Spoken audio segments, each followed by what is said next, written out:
जिस व्यक्ति में अपने आइडिया को लेकर जुनून होता है वही अपने लक्ष्य को हासिल कर पाता है। किसी आइडिया को सफल बनाने के लिए हमारा पैशन और डेडिकेशन सबसे जरूरी होता है। पूरी लगन और उत्साह से ही इनोवेशन, क्रिएटिविटी और सफलता का रास्ता अवश्य निकलता है। कुछ दिन पहले ही स्वामी विवेकानंद जी की जयंती पर मुझे विकसित भारत यंग लीडर्स डायलॉग का हिस्सा बनने का सौभाग्य मिला। यहाँ मैंने देश के कोने कोने से आए युवा साथियों के साथ अपना पूरा दिन बिताया। युवाओं ने स्टार्टअप्स, कल्चर, विमेन, यूथ और इंफ्रास्ट्रक्चर जैसे कई सेक्टर्स को लेकर अपने आइडियाज शेयर किए। यह कार्यक्रम मेरे लिए बहुत यादगार रहा। साथियों, कुछ दिन पहले ही स्टार्टअप इंडिया के 9 साल पूरे हुए हैं। हमारे देश में जितने स्टार्टअप 9 साल में बने हैं उनमें से आधे से ज्यादा टियर 2 और टियर 3 शहरों से हैं। और जब ये सुनते हैं तो हर हिंदुस्तानी का दिल खुश हो जाता है। यानी हमारा स्टार्टअप कल्चर बड़े शहरों तक ही सीमित नहीं है। और आपको यह जानकर हैरानी होगी कि छोटे शहरों के स्टार्टअप में आधे से ज्यादा का नेतृत्व हमारी बेटियां कर रही है। जब यह सुनने को मिलता है कि अंबाला, हिसार, कांगड़ा, चेंगलपट्टू, बिलासपुर, ग्वालियर और वाशिम जैसे शहर स्टार्टअप्स के सेंटर बन रहे हैं तो मन आनंद से भर जाता है। नागालैंड जैसे राज्य में पिछले साल स्टार्टअप्स के रजिस्ट्रेशन में 200% से अधिक की वृद्धि हुई है। Waste management, non renewable energy, biotechnology और लॉजिस्टिक्स ऐसे सेक्टर हैं जिनसे जुड़े स्टार्टअप सबसे ज्यादा देखे जा रहे हैं। ये कन्वेंशनल सेक्टर्स नहीं है, लेकिन हमारे युवा साथी भी तो कन्वेंशनल से आगे की सोच रखते हैं, इसलिए उन्हें सफलता भी मिल रही है। साथियों, 10 साल पहले जब कोई स्टार्टअप के क्षेत्र में जाने की बात करता था तो उसे तरह तरह के ताने सुनने को मिलते थे। कोई ये पूछता था कि आखिर स्टार्टअप होता क्या है, तो कोई कहता था इसे कुछ होने वाला नहीं है। लेकिन अब देखिए, 1 दशक में कितना बड़ा बदलाव आ गया। आप भी भारत में बन रहे नए अवसरों का भरपूर लाभ उठाएं।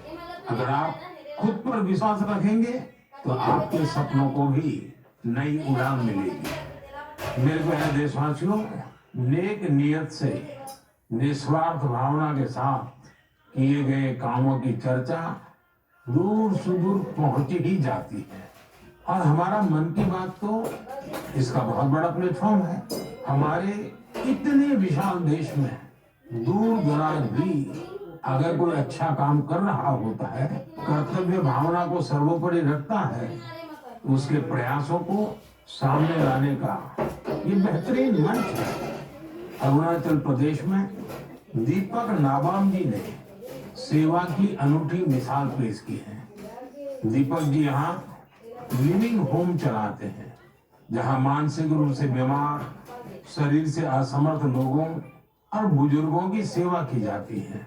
यहाँ पर ड्रग्स की लत के शिकार लोगों की देखभाल की जाती है। दीपक नाबाम जी ने बिना किसी सहायता के समाज के वंचित लोगों, हिंसा पीड़ित परिवारों और बेघर लोगों को सहारा देने का अभियान शुरू किया। आज उनकी सेवा ने एक संस्था का रूप ले लिया है। उनकी संस्था को कई अवार्ड से भी सम्मानित किया गया है। लक्षद्वीप के कवरत्ती द्वीप पर नर्स के रूप में काम करने वाली के रुम्बी जी, उनका काम भी बहुत प्रेरित करने वाला है। आपको जानकर हैरानी होगी कि वो 18 वर्ष पहले सरकारी नौकरी से रिटायर हो चुकी है, लेकिन आज भी उसी करुणा और स्नेह के साथ लोगों की सेवा में जुटी हैं जैसे वो पहले करती थी। लक्षद्वीप के ही केजी मोहम्मद जी के प्रयास ये भी अद्भुत है।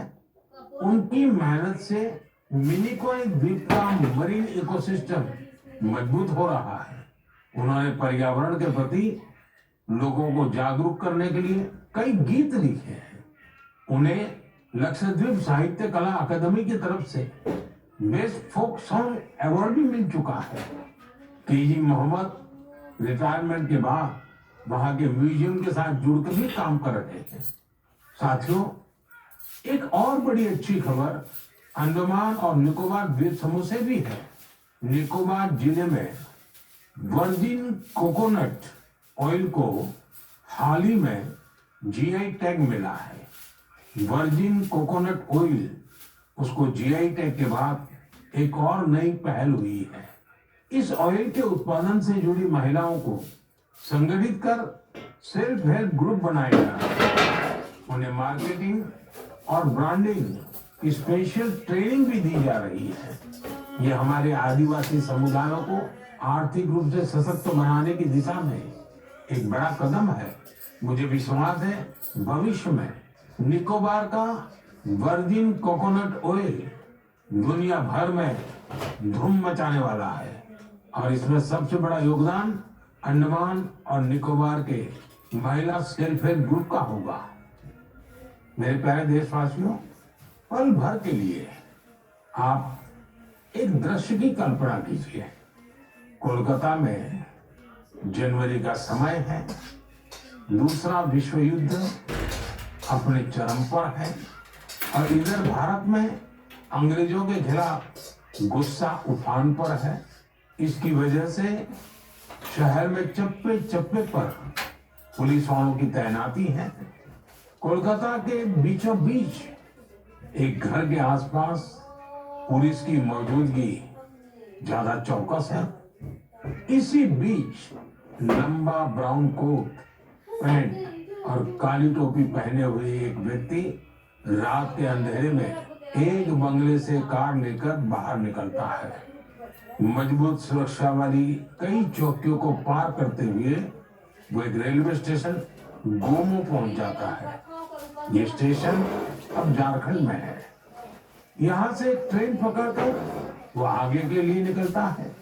इसके बाद अफगानिस्तान होते हुए वो यूरोप जा पहुंचता है और यह सब अंग्रेजी हुकूमत के अवैध किलेबंदी के बावजूद होता है।